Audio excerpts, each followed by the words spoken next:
అతను ఒక రియల్ సంస్థకు సీఈఓ. కొన్నేళ్ల నుంచి హైదరాబాద్ రియల్ రంగంలో ఉన్నాడు. మరి అలాంటి వ్యక్తి ఒక మేనేజర్ను ఒక గదిలో నిర్బంధించి దుర్భాషలాడుతూ దాడి చేశాడు. సడన్ గా బంజారా హిల్స్ పోలీసులు ఆ మేనేజర్ను రక్షించారు కాబట్టి సరిపోయింది. లేకపోతే సదరు మేనేజర్ను ఎంత చిత్రహింసలకు గురి చేసేవారో ఊహించుకుంటేనే ఒళ్ళు జలదరిపిస్తుంది. మరి సమాజంలో ఒక హోదా ఉన్న వ్యక్తి నేరుగా ఇలా దాడి చేయడమేంటనే ప్రశ్నలు ఉత్పన్నమవుతున్నాయి. ఈ విషయం మీడియాకు లీక్ అవడంతో చివరి నిమిషంలో తేరుకున్న సుచిర్ ఇండియా సంస్థ పత్రికా ముఖంగా ఒక వివరణను విడుదల చేసింది.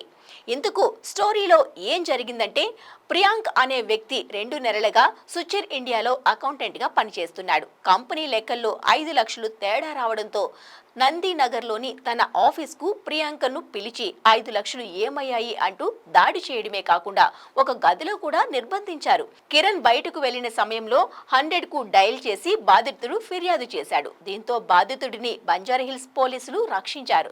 అనంతరం ప్రియాంక్ ఫిర్యాదు మేరకు బంజారాహిల్స్ పోలీసులు కేసు నమోదు చేశారు. విచారణ జరుపుతున్నారు. గుట్టు చప్పుడు కాకుండా ప్రియాంక్ను బెదిరిద్దామనుకుంటే హఠాత్తుగా పోలీసులు రంగప్రవేశం చేయడంతో సోషల్ మీడియాలో వైరల్ కావడంతో ఏం చేయాలో అర్థం కాక ఇందులో తమ తప్పేం లేదని సుచిర్ ఇండియా సంస్థ కలరింగ్ ఇచ్చే ప్రయత్నం చేసిన విషయం తెలిసిందే. అయితే తమకున్న పలుకుబడిని ఉపయోగించి అటు పోలీసుల్ని కొంతమేర మీడియాను ఈ సంస్థ మేనేజ్ చేసిందనే చెప్పాలి.